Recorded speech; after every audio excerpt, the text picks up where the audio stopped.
Jason Lamoureux with Coldwell Banker Commercial. We are excited to launch our 8th annual real estate symposium. More importantly, hopefully our last Zoom symposium. So before we get started today, I want to thank our sponsors who really made this possible today. Casey, thank you very much, our gold sponsor for Armstrong Fairway Insurance. Enterprise Funding, a silver sponsor, along with the City of Hesperia. The City of Victorville, Southern California Logistics Airport, Mortgage Solutions Financial, Flagstar Bank, Shannon with Saddle Rock Reverse Mortgage, and our bronze sponsor, Desert Valley Hospital and Desert Valley Medical Group, and Citizens Business Bank, and Caldwell, Kennedy, and Porter. Thank you very much. Definitely an odd year, but we thank you for stepping up this year. We are very pleased to have Dr. Christopher Thornberg. And Dr. Christopher Thornberg is the director and adjunct professor of the UC Riverside School of Business, Center for Economic Forecasting and Development, and also the founding partner of Beacon Economics, LLC. He's an expert in economic and revenue forecasting, regional economics, economic policy, and labor and real estate markets. Dr. Thornberg holds a PhD in business economics from the Anderson School of UCLA and a Bachelor's of Science in Business Administration from the State University of New York at Buffalo. Dr. Christopher Thornberg, welcome. How are you doing today? I'm doing great. Nice to be here. Pleasure to be joining everybody, even if it is remote, as the case may be. But we are at least fortunate in this day and age to have these opportunities to communicate, even under these odd circumstances. Well, absolutely. Hopefully next year we'll have you up here in the high desert and get to have you live. I'd enjoy that. It's a beautiful for joining us today. To be up there. Yeah. So, should I just kick off? Get going? Yeah. Awesome. Let's anxious to hear how the economy is doing and what to expect in 2021. Yeah, me too. Anyway, let me go ahead and share my screen. All right. As already noted, good morning, everybody. I'm thrilled to be here. I'm with of course, the UCR Center for Forecasting and Economic Development. And yeah, a lot happened over the last year, to say the very least. Now, what we're going to do today is talk a little about where the economy's been, where things are going, what we are worried about, what we're not worried about relative to maybe some of the national dialogue or those headlines that you see on a day-to-day basis. I think that my talk today can be roughly divided into 4 very broad themes. Some of these themes we'll address directly. Some of them I will, shall we say, talk about in a little more diffuse sort of way. But the first big theme is this. Yes, it's been a truly extraordinary year. What happened in our economy was truly unprecedented. And I'll tell you that it was so unprecedented that a lot of folks simply misread the tea leaves, as the case may be. There's no doubt that COVID-19 has been tragic. Over 500,000 deaths here in the United States. We're approaching 2.7 million globally. As far as natural disasters go, this one was a big one. And our hearts have to go out to those families that have lost loved ones, of course. But with that in mind, right from the get-go, what we said is that the lessons of the past, the tea leaves, if you will, cannot be examined through the lens of what happened through the last few business cycles. This was a completely different kind of business cycle. And as such, the lessons of the past simply are not applicable to where we are right now. What we said right from the get-go is, as tragic as natural disasters are for the population, they do not tend to have long-run economic consequences. And right from the get-go, we've been saying V, and I will tell you that for the most part, the V has very much taken place. Perhaps not as quickly as we might like, larger driven, of course, by that enormous surge of COVID-19 cases at the end of last year. But, all said and done, even without any kind of extraordinary government action, this would have been a significantly shorter business cycle than the last time around. Now, that's an interesting point to make, that this thing would not have been as bad as the last recession, regardless of what the federal government did. But of course, the federal government, the politics of the time, the miserabilism that has pretty much permeated every conversation about the economy, from a policy to the press level, has created a situation by which our government has felt it necessary to overreact to what's going on in our economy. And that is very much the word, overreact. From both a monetary and fiscal policy standpoint, there is little doubt that what they are doing is excessive and candidly dangerous. Yes, this incredible amount of fiscal and monetary policy reactions will cause this recovery to be even faster, explosively fast as far as that goes. Hence the title, Prepare for Acceleration. The second half of 2021 is going to be on fire. But that excessive degree of policy has more or less created instabilities that we will be experiencing in the context of this next expansion. And in many ways, the next downturn, whatever that may occur, may very well derive from the excessive degree of monetary and fiscal policy that have put into place right now. Last but not least, the third big point we're going to address is this idea of the new normal. And you've heard a lot about the new normal, right? Oh, people are never going to go to a ball game. They're going to be afraid to fly if they don't have a gas mask on, and so on and so forth. Look, epidemics have been with humanity since the dawn of civilization, and there's no historical evidence that suggests that people start living in caves after a particular nasty one has moved through. Quite the opposite. People mitigate, they persevere, and they move on. And we have no doubt that that is exactly what's going to be happening this time. In fact, there's a lot of evidence to suggest that people have already moved on, maybe a little too early. But with that in mind, while there is no new normal, it is absolutely the case that the pandemic has accelerated very specific and important underlying trends in our economy. And we're going to talk a little bit about what that new normal may mean for this next expansion. And then last but not least, the more broad point here is this, look, we had a very nasty election last November. You come into the beginning of this year, we all know the ugliness that happened in Washington, D.C. on January 6th. The key here is we do have a new administration. There are a whole bunch of new policies being put forward. But remember, the last administration did not create the bitter partisan divides that are in our nation. Quite the opposite. Those bitter partisan divides were in place before Donald Trump was president, and candidly, now that he's gone, they are still there. And in a very real sense, that the extremism that both sides of the aisle continue to voice is the biggest threat to our economy in a long-run standpoint.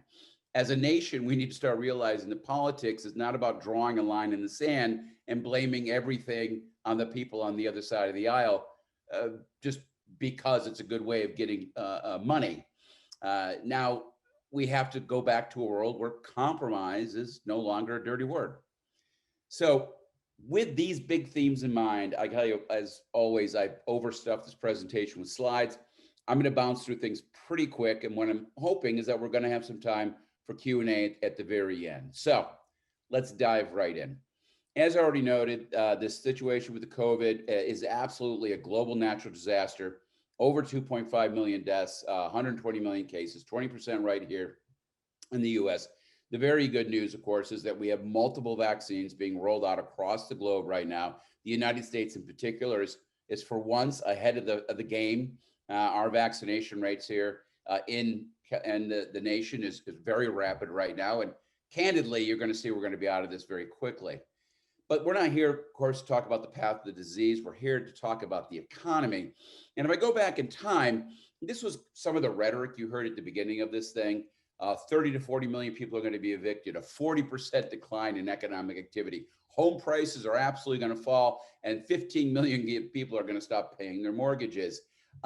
This is a depression-like crisis. I love that quote, because anybody who called this a depression, I would love to put them in a time machine, fire them back to 1932 United States and let them see what a depression really looks like.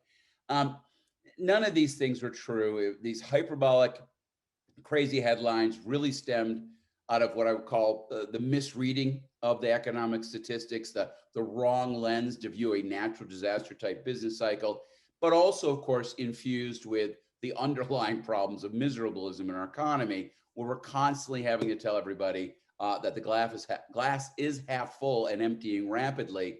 Somehow or other, that is what every conversation has become. Again, natural disasters don't have those long-run consequences. We said V right from the get-go, and for the most part, we feel like we were right on that. Look, this was the deepest recession in US economic history. It was also the shortest. It began in February and it ended in April. And by May, we were already into recovery mode. By the end of last year, even in the midst of the worst surge in the number of cases to date, you had a situation by which the US economy had recovered 70% of the lost economic activity in those first 2 months. And equivalently, we didn't fold in the middle of that huge last surge. They'd revised the GDP for the fourth quarter of last year. It slowed down to a moderate 4.3%. Again, we persevered through very tough times. More importantly, we have incredible amounts of dry powder that's going to power us through this expansion. It comes to really starting, next expansion starting towards the end of this year. Now, why was this so much less bad than the Great Recession? Well, as I've tried to point out to everybody, it's again a completely different kind of shock to the system, and it hit a completely different kind of the economy. Remember, the Great Recession didn't just drop out of space. It didn't just land on us randomly. Rather, it was generated by, of course, the overheating of the economy, driven in turn by the subprime lending bubble that so dominated the early years of last decade. This time around, we came into it not with an overheated economy, but actually an economy with economic fundamentals that were very, very good. Yes, we were growing a little slower than normal, but again, good, solid fundamentals. One of those fundamentals, of course, had to do with consumer finances. The last time around, when the Great Recession began, we had record high debt to income because of that massive borrowing binge that had been going on. We had record low savings rates in the United States. This time around, Americans were actually far financially better off. At some level, while Dodd-Frank surely slowed down the last recovery, it also has created a situation by which we are a lot better able to weather this particular downturn. After all, when we came into the great pandemic, we had record low financial obligation ratios, and the savings rate had hit a 30-year high. Housing. Back then, you remember how overheated housing was. And it wasn't just in terms of prices and borrowing, also the massive overbuilding boom. We had a record high share of housing for sale for rent when we entered the pandemic. And of course, we are on the back end of this massive home price appreciation. This time around, the exact opposite. A lot of folks are talking about how the US residential markets were already in free fall pre-pandemic. They weren't. Yes, they were a little slow, driven by changes in tax policy and increases in interest rate, but the fundamentals were fantastic. And indeed, if you looked at, for example, the incredibly tight markets, the low number of units for sale for rent, and of course, really a very clean credit markets.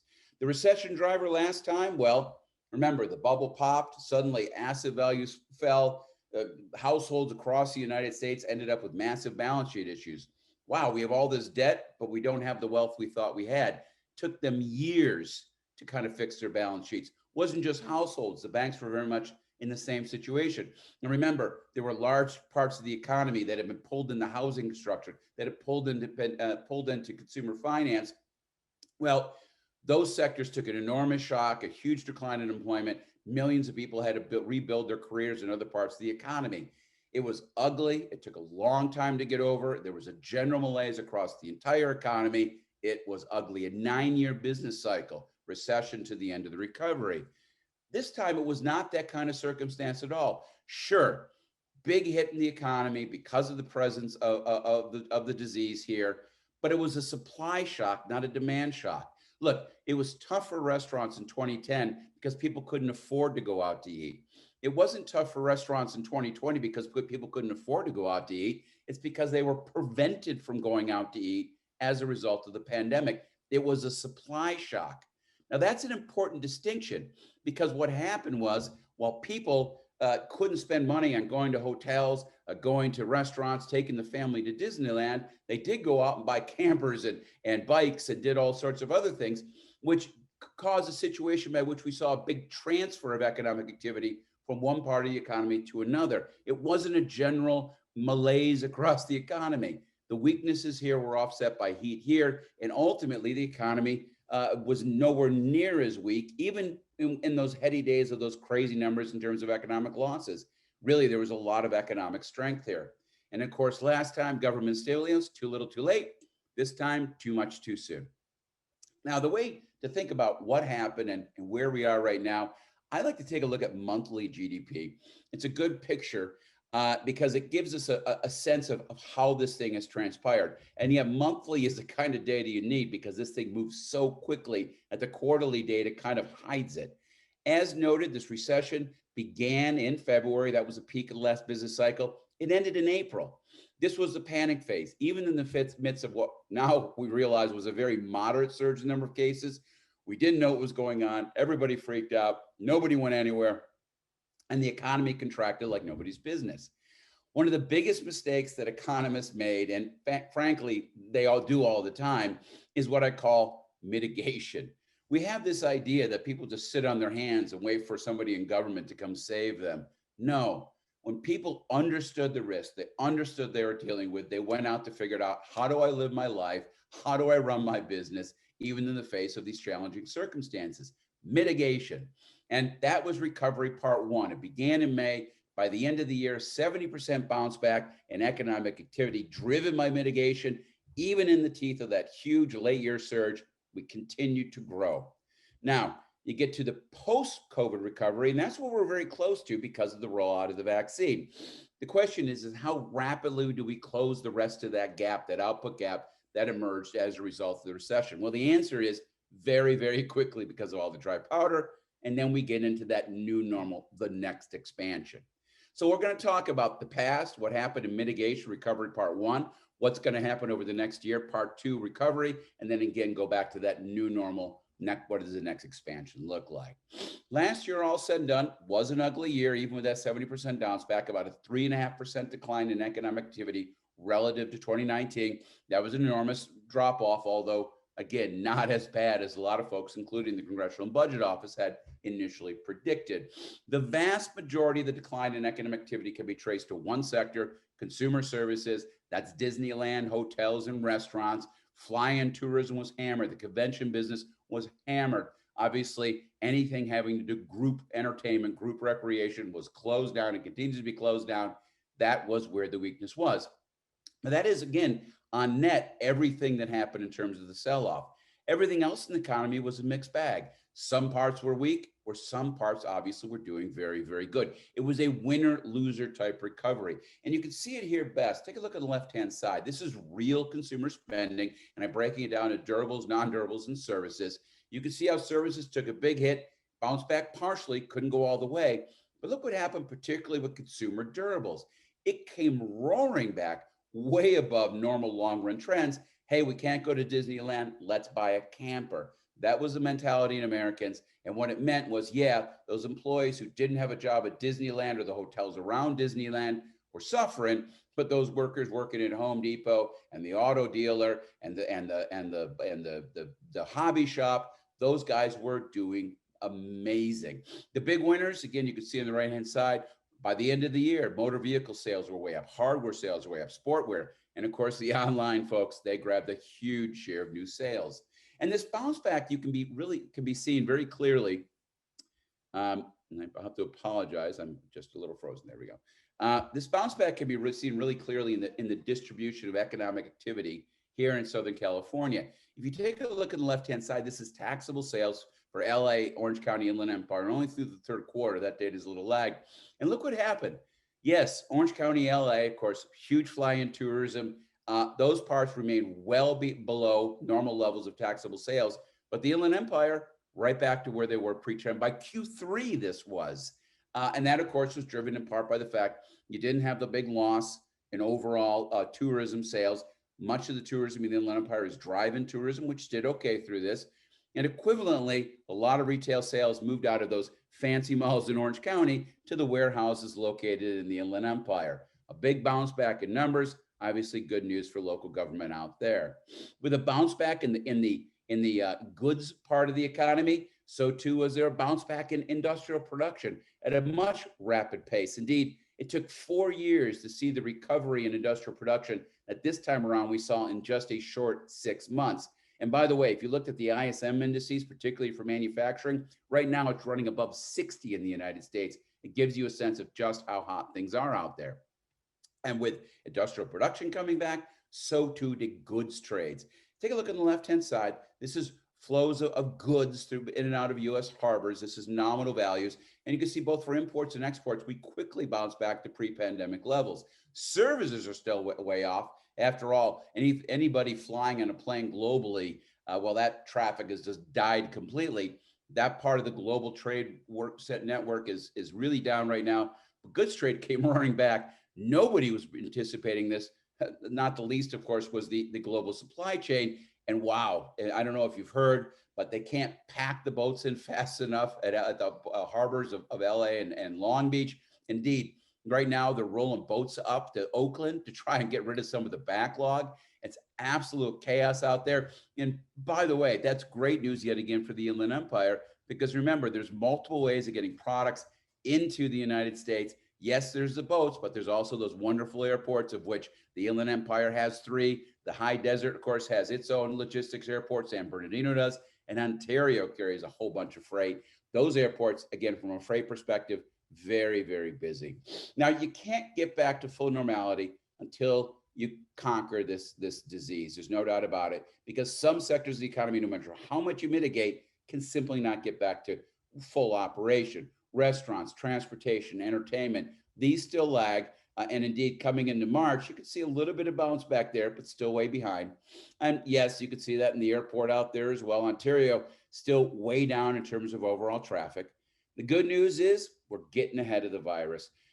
Right now, we're running close to over 2 million doses per day.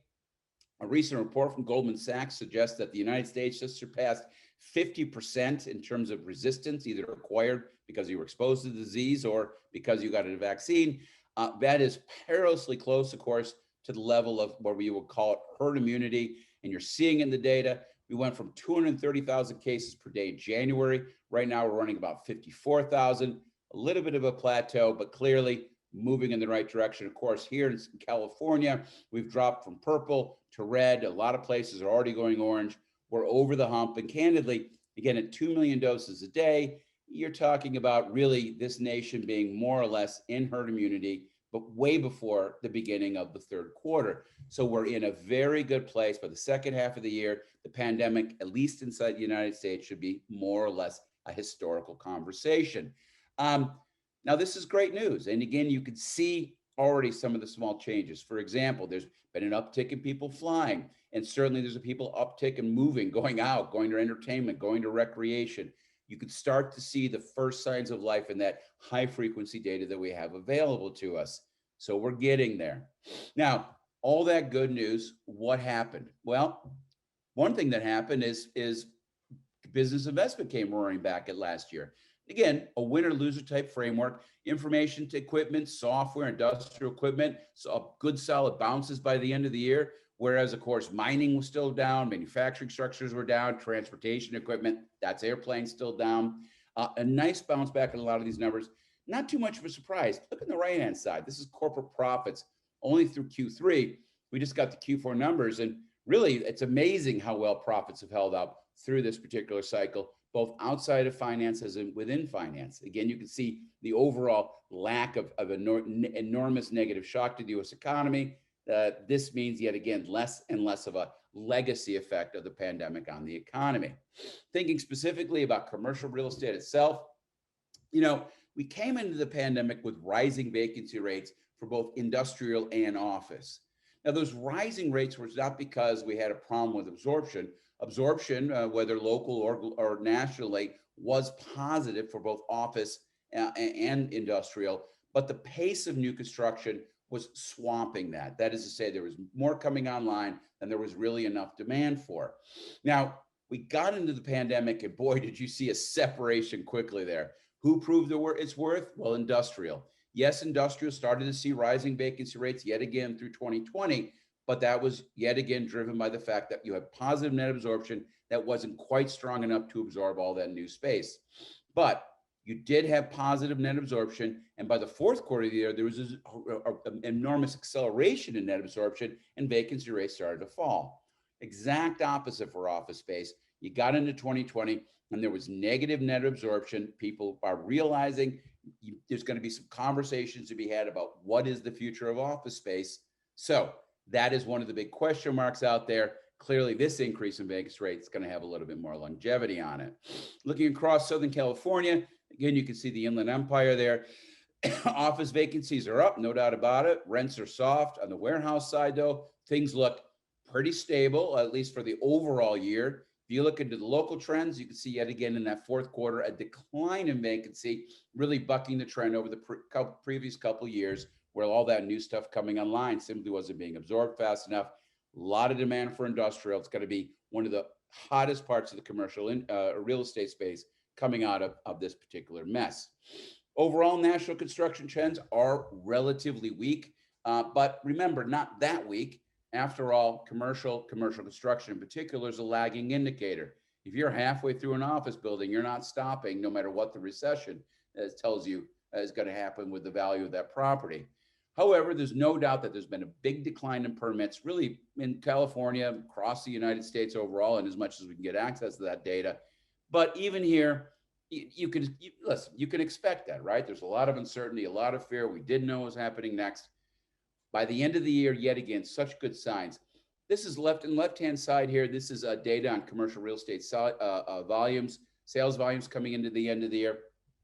Again, very, very good news. Big, quick bounce back. On the right-hand side, this is data from the Senior Loan Officer Survey for U.S. banking. It says that banks are actually loosening their standards on giving out new loans, particularly for commercial. What this all says is people are realizing that this is not an existential sort of crisis the way that what happened in the midst of the Great Recession was. You're not seeing the problems in the loan portfolios. People are paying their commercial mortgages on time, and the system is moving. That's very good news because it means the pace of construction will probably pick up. And you can say the same thing for prices. A little wobble in terms of real estate prices, but basically very quickly we're back on the trends that were already in place prior, of course, to the pandemic. Taking a look at the Inland Empire specifically, well, a little bit of a cool off in non-residential permits last year, but only a little bit. Relative to the state, the Inland Empire, again, is coming out smelling like roses. The region really has outperformed the state in many significant ways. And you can see it here in terms of really a very good year for permits, despite all the chaos out there. You can see, again, the confidence and economic recovery in the Inland Empire. Getting a little bit higher into, of course, the high desert. We only have a little bit of data for the high desert, but it does suggest, of course, that rents, particularly for retail, are way down. Not a big surprise there. Everybody's just trying to keep your retailers solvent so they can get back to work again at this point in time. Vacancy rates relatively level. However, if you take a look at particularly at the office space, again, a bit of an uptick in overall vacancy rates, but let's also remember those good fourth quarter numbers, a lot of new absorption going on out there. Very, very good news. And non-residential permits in the high desert, a bit of a weaker year up in the high desert relative to the Inland Empire overall. But again, just keep in mind those good solid permits for the overall region, all the activity happening in the southern part of the Inland Empire economy. Again, it's going to spill up the pass very quickly. Now, for the relative weakness of course, the commercial markets, you still saw a big spike in construction supply costs last year, particularly for lumber. This was driven by the housing market. And yet again, boy, when everybody called zig, this is another big zag in the economy. You heard all sorts of really dire predictions of what was going to happen to housing. Yes, we had a weak couple months, and then it came out of the starting gates like nobody's business. By the end of the year, home sales on a national basis had gotten up to about 6 million on a seasonally adjusted annualized basis. That's on par with the peak we saw in the run up to the Great Recession. That's a hot market. And of course, yes, you did see a little downtick in those sales in February, a pretty sharp one actually. But as everybody's acknowledging, it's not a function of a lack of demand. It's a function of a lack of supply. Inventories are incredibly tight. And with tight inventories and a lot of demand for housing, not surprisingly, home price growth has accelerated tremendously. Nationally, running about 10.4% by the end of the year. Contrast that to the 3.7% we saw in the previous year. And this, again, goes back to this idea of those fundamentals. Look how tight the housing markets were. We were already in a situation where you had about 4 months supply of housing. This big surge in demand happened and overall vacancy rates dropped. So existing market supply dropped to about 2 months. Tightest housing market ever since NAR started collecting this data. And you can see on the left-hand side, this is public data from the housing vacancy survey. Yet again, coming into this, we already had a record type market. Homeowner vacancies were below 1.5%, the lowest they've been since they started collecting this data. And then we got into this big market surge and it dropped even lower. Tightest single family housing market from a supply perspective ever seen. Wow. Now, what happened? Well, a couple of things here went on, and it's really a confluence of some long run and some short run situations. Let's talk about long run. Well, look, long run real estate was weak in 2019, not because there was anything fundamentally wrong. Actually, the market was in really good shape. The fundamentals, where you're looking at the cost of debt, how much equity, the kind of quality of credit out there, the market looked pretty fundamentally good, right? There was no major issues here.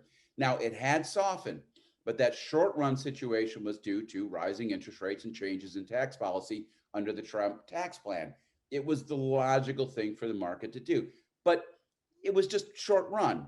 And really, forget the pandemic. Coming into 2020, we were due for an acceleration in the real estate market, just getting back on trend. Now, another long run factor of this had to do with, again, a lot of the builder pessimism, some of the restrictions that were put into place post-Great Recession that really prevented housing supply from coming online in a very quick way. We had a decade of relatively weak permits, and you saw the response to that, very, very low vacancy rates. Prior to the pandemic, we already had a very tight housing market. Now you come into the pandemic, the market's already, of course, starting to heat up. You start to see the movement back towards homeownership, and boom, the pandemic hits. Everybody's stuck at home. You realize how small your house is. Interest rates drop. You have a ton of cash in the bank, and you go out to say, hey, screw it. This is a great time to buy a home. Why not? Nobody else is thinking about this. After all, it's a pandemic, right? Well, again, next thing you know, everybody's out there trying to buy a home. There's nothing to buy, and boom, that virtuous cycle kicks in. When there's nothing to buy, people get into a panic frenzy. I got to buy now. And that causes more people to jump into the market, which causes the market to get even tighter, which causes more people to get into the market. And that cycle has now taken off. And that is what we're seeing in the market right now. It is spilling over to building. You saw a surge in single family construction and starts last year. The builders finally realized they got to start catching up with demand. It's going to take a couple of years to catch up, but they're trying to get there. As for a bubble, any sign of any problems in the mortgage markets? None. Incredibly clean right now. Delinquencies remain very, very low in the mortgage space. There has been a lot more transferal places of mortgages who were a little bit behind to being in current status. And yes, a bunch of people took forbearances out there. Seemed like a nice idea at the time. Hey, I don't have to pay my mortgage for a year and a half. By the way, you take a big credit hit when you do that. People are starting to realize that, and you see forbearances fall. Again, forbearances are falling not because they're going into foreclosure. There are no foreclosures out there. Rather, this is just people realizing they don't really need a forbearance. You're not going to see any foreclosures. Homeowner equity levels are very high, and housing actually is affordable. Again, one of those little miserabilism myths we saw in the run-up to the pandemic was this idea that we had a crisis in the cost of housing. No, we didn't. At the national level, things were very affordable. At the local level, things are still very affordable. I know that's hard to believe. How can you say housing is affordable in Southern California? Take a look on the right-hand side. This is the median monthly owner cost relative to household income for households with mortgages in Southern California. It's been dropping, not rising. Yes, I appreciate home prices look very, very expensive, but remember, the kind of folks who are buying homes in Southern California have been seeing big increases in income, and at the same time, they're also taking advantage of those record low interest rates. And you can see that at the national level as well. There's one of the most important graphs I could show you on the left-hand side here. This is mortgage payments. This is aggregate mortgage payments in the United States as a percent of aggregate disposable income. Prior to the Great Recession, all-time high. Prior to the Great Pandemic, all-time low. By the way, we got into the pandemic, huge amount of refi, and it's lower still, below 4%. This is a market with a lot of headroom. And on the right-hand side, yet again, in the credit markets, there's been a huge surge in new debt going out this year, mainly through refis, although a little bit of new purchases. But again, very, very clean. You've seen an uptick in the quality of borrowers. Now, as strong as the single family market has been, the multifamily markets have been soft. There's been an uptick in vacancy rates, a downtick, of course, in rents. Overall starts for multifamily are down. But again, it's not what you think it is or what the press thinks it is. Look, this is a natural response. You got a bunch of people moving into home ownership right now. Obviously, downtowns, which I had a lot of new stuff coming online, emptied out in the short run because of the pandemic, and they're having an absorption problem. In other words, just the strength of the single family with the short run movement out of a downtown type region is more than enough to explain these trends. It's exactly what you would anticipate. But what you've been hearing are these stories about 30 to 40 million people on the verge of being evicted. This is preposterous. I guess that's the only way I could possibly suggest this myth, this story that's running around Sacramento and Washington, D.C. I mean, right off the bat, let's just take a look at the data. As opposed to thinking about what's expensive to pay out of this pulse survey, let's consider the actual data from the National Multifamily Housing Council. They suggest a little less than 3 percentage points of renters have stopped paying their rent as a result of the pandemic, which, mind you, is a smaller number than the number of homeowners who unnecessarily chose forbearance. Think of that for a second, right? In other words, there's nothing here to see, folks. Obviously, there's not that many renters who are in trouble. And you can even see on the right-hand side, the unemployment rate for renters in 2020, this is aggregate, was a little above 5 million, which, by the way, is below the unemployment rate for renters in 2010 when it was 6 million. In 2010, we did not have 30 to 40 million people being evicted. That number is completely preposterous. But that's the time we are in, right? This is a complete story about all these people not going to be able to pay their rents. And as a result of that, we are running around passing legislation about eviction moratoriums that are candidly completely unnecessary. But that's become the focus of the debate because that's the world we live in. That is to say, where narratives of doom and decline overpower data when it comes to legislative priorities. This is scary and something we need to pay attention to.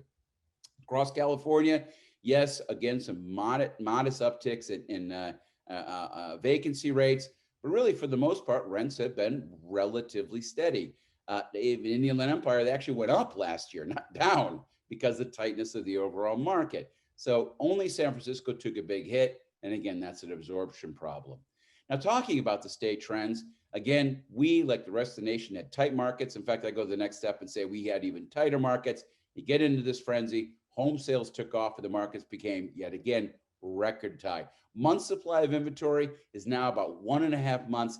Again, that's on par with the peak of the frenzy prior to the Great Recession, an incredibly tight market out there. Prices across the board are bouncing very, very quickly. Home prices, particularly in the Inland Empire, are picking up. Sales have been picking up. Prices out there have suddenly reached close to 450,000, and that's median, but just a couple months. This is what's happening in terms of that data. Crazy numbers out there right now. And yes, up in the high desert as well. You can see, for example, the data we have for Victorville suggests about an 18% increase in median prices. Overall permits from the Inland Empire, again, did pretty well. A big shift away from multifamily to single family, which is fine. But I want to point out that as much as you've seen an uptick in housing construction, it's still way below where it was in 2006. Even better numbers in the high desert. It's picked up just a little bit, but again, way below where it was back then. And I bring this up in large part because when you think of California, you have to think of our housing shortage problem. On the left-hand side here, you can see overall California housing permits. And again, pretty good data through 2020. But in the right-hand side, you can see the bigger issue, which is on any count, we have way too little housing in the state. The second lowest, if you will, housing vacancy relative, or housing supply relative to the population, the most overcrowded, the lowest vacancy rate, you can go on and on. The state hasn't built enough housing for 20 years. And even with housing markets being stable, we're still way undersupplied.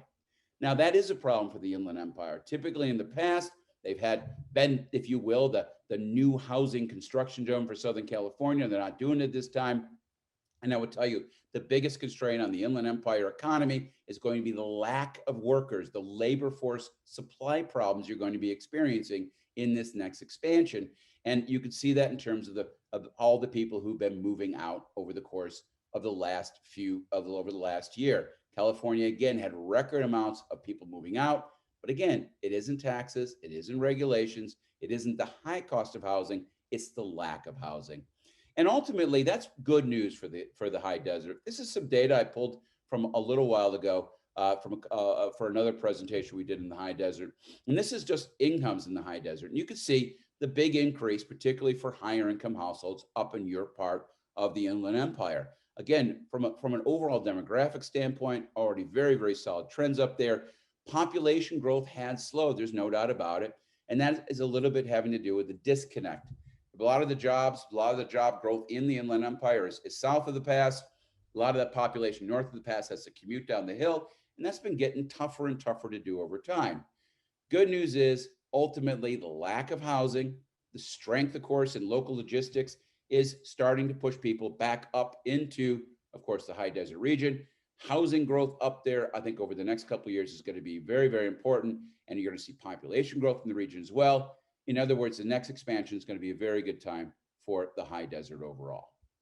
Now, the biggest lagging indicator, and I saved this to last because it's the one that's most negative, and I appreciate that every time you see a negative headline about the economy, this is the thing they emphasize. They want to pound it into you that labor markets are a disaster. Millions of people, millions of people still don't have a job. That's true. By the way, I should point out that prior to the pandemic, where the unemployment rate was 3.5%, the tightest in 50 years, a labor market that was excessively tight and led the United States with a big problem with labor shortages, well, even then, there were millions and millions of people unemployed. So when you hear those numbers, please keep in mind, of course, there are millions of people unemployed because after all, that's how things work. Now, yes, we're now 9 million jobs down from where we were pre-pandemic. Half of those are in leisure and hospitality and local government. This is Disneyland, which is about to reopen, restaurants, which are all about to reopen. And of course, government, as local education, think of all those teacher aides who aren't being hired right now, they're going back to work when school districts open. In other words, you could see over the next 6 months, you're going to see millions of these people are going back to work. And this brings me, I think, again, to some of the misreading of the numbers out there. You know, the beginning of this thing, the vast majority of people who lost their job didn't lose their job. They were on temporary layoff. It's a different kind of unemployment. And yet everybody panicked because it got close to 50%. History says when unemployment goes up, it takes a long time to come down. This is not that. It does not apply those lessons of history. And indeed, those who are on temporary layoff, most of them went back to work relatively quickly. That absolutely collapsed. We've seen the greatest decline in unemployment rate ever seen in the United States.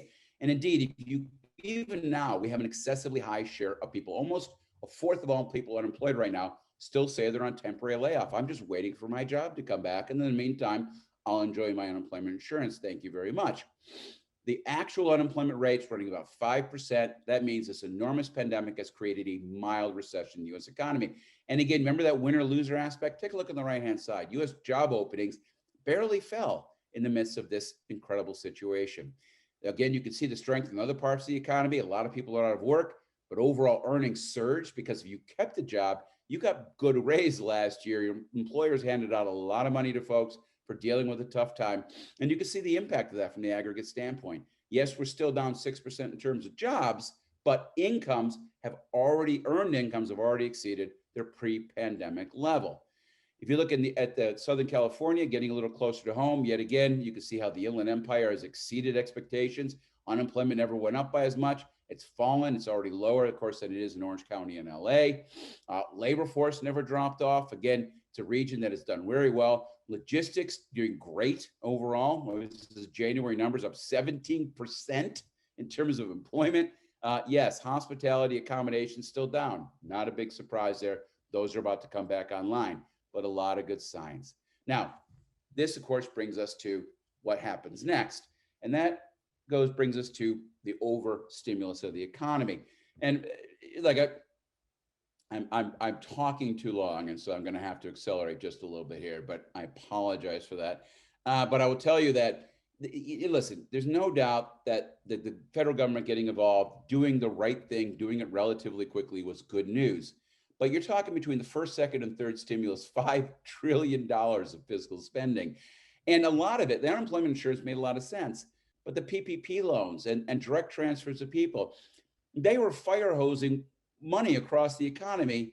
Remember, unless you'd actually lost your job, you probably did pretty well last year.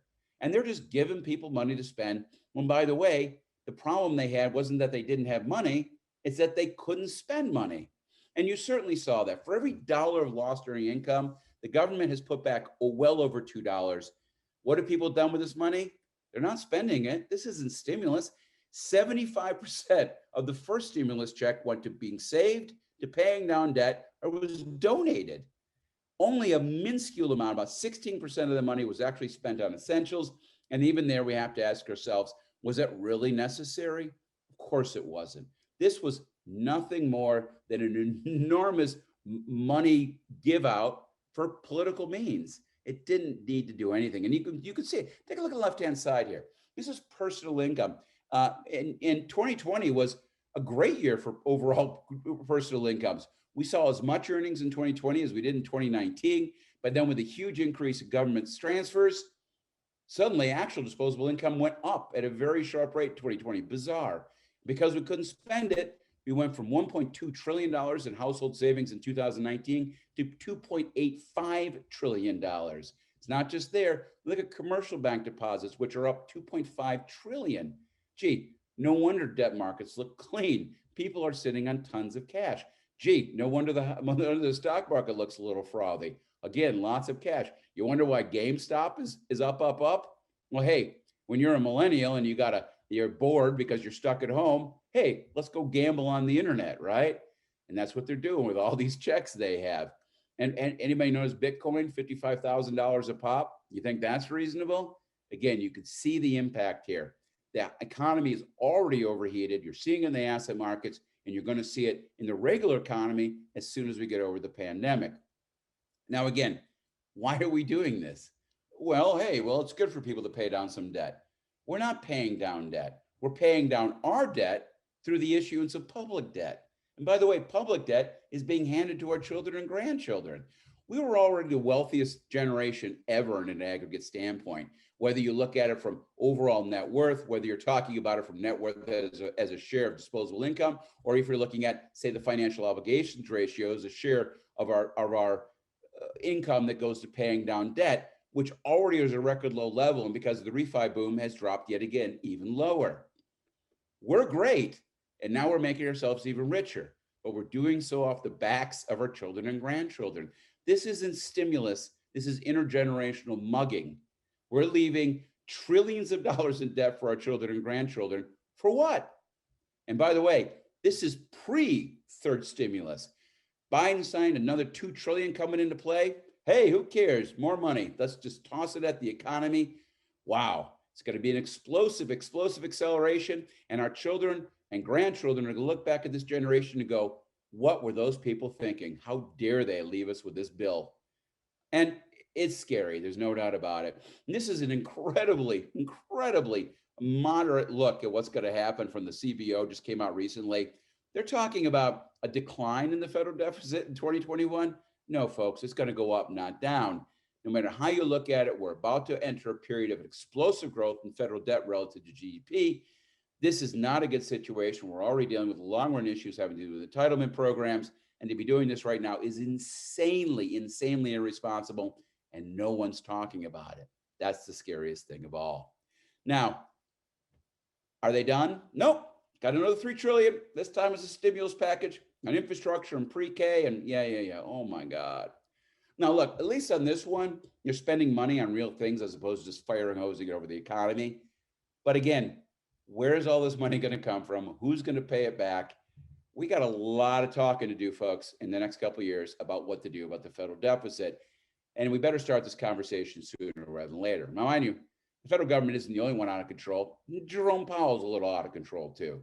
He has decided that, overall, that he's dealing with the same crisis Ben Bernanke and Janet Yellen did. No, he's not, but he did this. They saw a collapse in net worth. They had huge problems in the banking system. None of those things happening right now.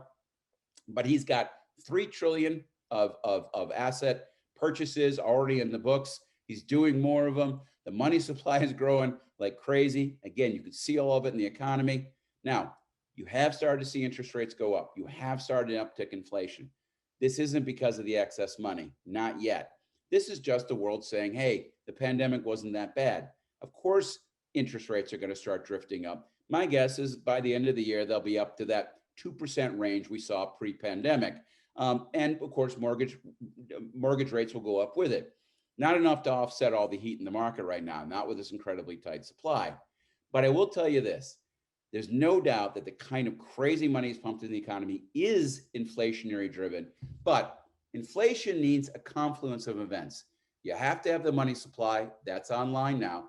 You have to have a tight economy, that hasn't happened yet. Wait for early 2022 for that incredibly tight economy, and a surge in government spending just to top it off. Well, that's about to come with this $3 trillion bill. What does this all mean? The inflationary forces that be come together in 2022, and by 2023, we start to see serious increases in the inflation rate. Now, how much? Are we talking double digit? Hardest thing in the world for any forecaster is predicting inflation. And I can tell you that the Federal Reserve is already starting to change their tune a little bit. They're starting to be cognizant of the strength of the economy. They have time to take some of the cash off the table. But if they don't, it's going to be ugly in 2023, 2024 for inflation. Even if they do back off, I expect some problems out there. And yeah, that means interest rates could start to go up sharply, and that could spell a problem for both commercial and residential real estate markets. Last but not least, the new normal. Again, no new normal here, folks. Epidemics have been with humanity since the dawn of civilization. We'll get over it. We already have. I mean, look at all the people going to underground parties, even in the middle of the worst surge of day. I want to live my life. I'm okay. But it's going to accelerate underlying trends. For example, remember e-commerce been chewing up Britain brick and mortar stores, which we've been kind of, ignoring, doing the little ostrich thing. No, don't make me rezone my retail. Don't make me rezone my retail. Well, look, they just grabbed a bunch more. It's not going away. We need to deal with the excessive amount of retail out there in the nation, in the state, in the Inland Empire. We have too much retail. Now, mind you, be careful what you mean by too much retail. Destination retail is going to be fine. Urban, like downtown retail, is going to be fine.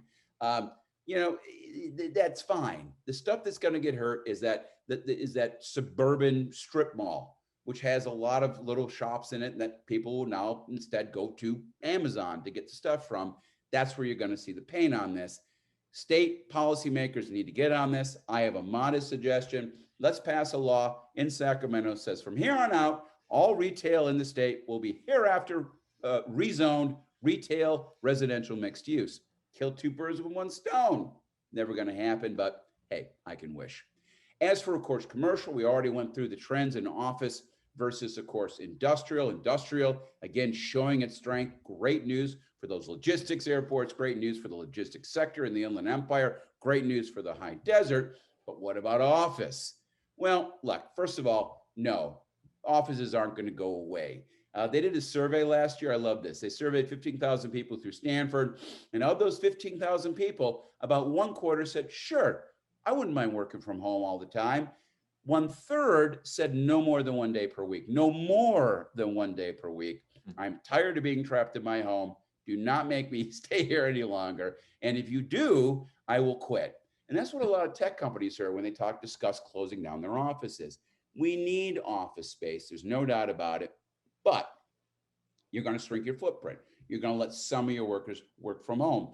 Maybe most of the time, maybe part of the time. In general, yes, yet again, this is good news for the high desert because the commutes won't see quite as dramatic when you only have to do it a couple times per week. So it's a great opportunity yet again to re-engage this kind of commute workforce and get them to think about that wonderful lifestyle that you provide up there. And yeah, a couple days a week, you got to drive down the pass, not that big. Now, what about jobs itself? Well, this is a little bit more important point. And there's actually going to be more jobs moving downtown because, downtowns don't exist just because, people like to be in dense areas. Businesses like to be downtowns because they got liquid labor markets. You're close to your vendors. You're close to your clients. It's a great place to be. Now, what happens is more and more businesses cluster together. It's more and more expensive, and that's the offset. Now, what happens? Well, the costs are now going to drop. Companies are going to need less square footage. That creates space. That makes it a little cheaper. And at the same time, people will mind the commute to those downtown regions because, yet again, you don't have to commute every day of the week. What that means is more businesses moving from the suburbs to downtowns. Downtowns, dense urban job zones are more important than ever. And this is one of the biggest problems in the Inland Empire, a lack of dense urban job zones. They need them desperately, and they need it in Riverside, they need it in San Bernardino, and they need it in Ontario now more than ever, because the Inland Empire is going to start losing jobs, some of those regular office payroll jobs, to the economies east of them, as the case may be. So, wrapping it up, and I apologize for talking a little long, but I think we moved through things pretty well here, and hopefully I have some good questions. You have some good questions for me. Look, it's not good. It's tragic. Again, 550,000 Americans lost their lives. It's been a rough run. We're all sick to death of being stuck inside, and this is going to be a year we're going to talk about for many, many, many, many, many more years. But it wasn't that bad. The V was the only logical outcome. And you know what, folks? That's exactly what's happening to the V. Yes, it stalled at the end of last year, early part of this year, because of that last big surge. Second half of this year, we're going to be back to normal before you know it. And indeed, with all that dry powder in the economy, this economy is going to explode through this year into next year. The new roaring 20s could be upon us, folks. It's going to be a great couple years. There's no doubt about it. And by the way, it ain't that bad also, even from the pandemic standpoint. You know, a lot of people out there kept comparing what was happening right now to the Spanish flu. No. Spanish flu killed 50 to 75 million people globally. If you compare that to global population, that was 100 times more deadly. Let me repeat, 100 times more deadly than COVID-19 was. We got lucky. This wasn't that bad. It could have been a hell of a lot worse. And I hope to God we are better prepared the next time we have this situation arise. Yes, there's some wild card variants, there's forecast variants. Could there be a new variant that is truly resistant to the vaccine? Maybe, but I doubt it. But thinking about, of course, what happens over the next few years, new financial bubble, interest rates going up, a public debt explosion problem, of course, the potential for inflation. All these things are on the horizon. It's going to create instability in the next expansion and candidly could end up being the roots of the next downturn. I don't know yet. We got to see what policymakers decide to do over the next couple of years. And ultimately, that's the thing that scares me the most, because our policymakers are still inflicted with a disease called miserabilism. It's the worst one of all. It was a problem before the pandemic. The constant need to tell us everything's terrible when it's not, and pass policies to solve problems that don't exist. Well, that became an issue on steroids in the midst of this. This became an existential crisis across the board, and it pushed tons of bad policy, even as we dropped the ball on good policy. They were too worried about passing eviction moratoriums for a problem that didn't exist, and not worried enough about continuing to expand the housing supply, which the state so desperately needs. And of course, the health wars, wearing a mask, became conflated with whether you're a Republican or Democrat. Again, what is wrong with us? People, take a step back, throw out the stupid headlines, throw out the preposterous political rhetoric, and recognize that when you take a relatively objective look at the data, this economy has weathered this storm tremendously well. We have one of the best economies in the world right now. And of course, California, Southern California, the Inland Empire, and the high desert have nothing but very, very good years ahead of you. I can wrap it up this way, folks. Enjoy the party. Just make sure you leave before the cops show up. And with that, let me go ahead and stop my share and see what's on people's minds. Chris, thank you very much. Great. And I do remember in April, the media talking about a W, a U, and my favorite was the L Oh, yeah. economy, where basically we're going to drop off, and that's it. End of story. Might as well pack up the United States, and we're done. Yeah, we're done. You spoke to our Coldwell Banker family in April. I think we had about 500 in the West Coast on that call, and you said, "Look, it's going to be a V." So kudos, almost a year later, for calling the V, and it's not an L, so I don't have to sell the house, sell the cars, my wife, and the dogs, and go live in a bunker. So that was I'm sure your great. wife was Quick, relieved to hear quick that. question, and for those of you watching, down below on the Zoom call, you can see Q&A. If you've got a question for Dr. Thornberg, go ahead and type it in. We'll take a look at it, and then we'll get to our city manager panel here in a minute. I do have a quick question. You covered affordability, which is great, and that's what the High Desert's been known for many decades. What's interesting is last month we just recovered from 2006. 2006, the median sales price peaked at 323,000 in the High Desert. We just surpassed that last month at 330,000. Everyone starts to freak out. They go, "Oh my God, it's 2006 again. Should we, hunker down?" And it took me a quick second to realize two things. When you adjust for inflationary numbers, 15 years, really the equivalent price is 390,000. But one interesting note is when you apply purchase power, in other words, interest rates are so low, really the effective rate of 323,000 back 15 years ago at 6.5% versus buying a house at 2.5%. Right. Your purchasing power is closer to 510,000 for that same house. So the biggest question, of course, that we have is where do you see interest rates in the next couple of years? Well, again, they're drifting up. There's no doubt about it. And I anticipate they'll get to the 5% range relatively quickly. It will not hurt the market, to your point. Even at 5%, this is an affordable market. And remember, it's not one of the things about bubbles, right, that people have to remember. It's not just about prices. Prices, if anything, are really a manifestation of the underlying problems of a bubble, right? If you want to think about the bubble, what happened in that run up to the Great Recession, particularly in the High Desert, it wasn't just that prices went up. You had a lot of people who shouldn't have been buying homes. By the way, they were using mortgage products that were absolute crap. And let's not forget, there was an overbuilding problem, which left us with excess supply. And yes, as you already noted, the affordability was completely out of whack back then, particularly relative to the people who were buying those homes.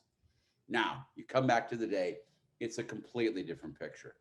As you already noted, interest rates are lower. True affordability is actually much better than that nominal price would have you believe. But it isn't just that. The people who are buying, the people who are interested in buying, are not the same as those people who were buying in the run up to the Great Recession. These are people with good credit scores that have money in the bank, that have decent incomes. There's been a lot of income growth in the High Desert over the course of the last few years. And yeah, part of that is this kind of generation of folks looking for that different kind of lifestyle, getting out of those urban areas, want to enjoy the beauty of your region. And there's a phenomenal degree of that up there. By the way, you're not unique on that. Look around Lake Tahoe, right? It's another kind of market like this where you offer a particular type of lifestyle for a type of high-heeled person who maybe only needs to go to the office 1 or 2 days a week. Maybe they're a retiring boomer who's working 3 days a week, something like that. There's a market for that. They're looking up there right now more than ever, for all the reasons I just discussed. The incredible housing shortage in the Inland Empire, which is a completely new feature of the Inland Empire. You've never discussed housing shortages in the Inland Empire because there's never been a shortage until this particular housing cycle. The fundamentals are there. Honestly, the region should be really moving towards what I would call expanding housing supply, thinking about design and zoning, thinking about the local investment in those residential neighborhoods that will continue to encourage people to move up the pass and take advantage of the region. Yeah, no, I strongly agree. And what's interesting is you talk about the housing shortage, which we haven't experienced. And honestly, when, April of 2020, when economists were saying this is going to be an L or W, you got to mind, I had to reset myself because, the Great Recession, the recession of the 90s, the recession of the 80s, it's all been housing in the High Desert. And we had to almost stop and check ourselves and realize this is completely different. In 2006, we had 5,400 homes on the market in the High Desert compared to, we entered this with roughly 800 to 900 homes, and that's even dropped even further. Yeah. So, we don't see a real cure for, I should say, we don't see overbuilding for quite some time, let alone meeting the demand that we see over the next year or two. So a significant change from 2006 and 7. Yeah. Couldn't have said it better myself. Well, let's see. I'm going to double check, see if I've got any questions here. We have recorded this, so we'll be available. And thank you for those on Facebook who attended. If you have any follow-up questions, just go ahead and email me and we can get over to Dr. Thornberg. Dr. Thornberg, thank you very much. Wonderful presentation. Pleasure to be here, and I look forward to joining you in person next time. Absolutely. We'll get a date out very soon and look forward to seeing you soon. Thank you.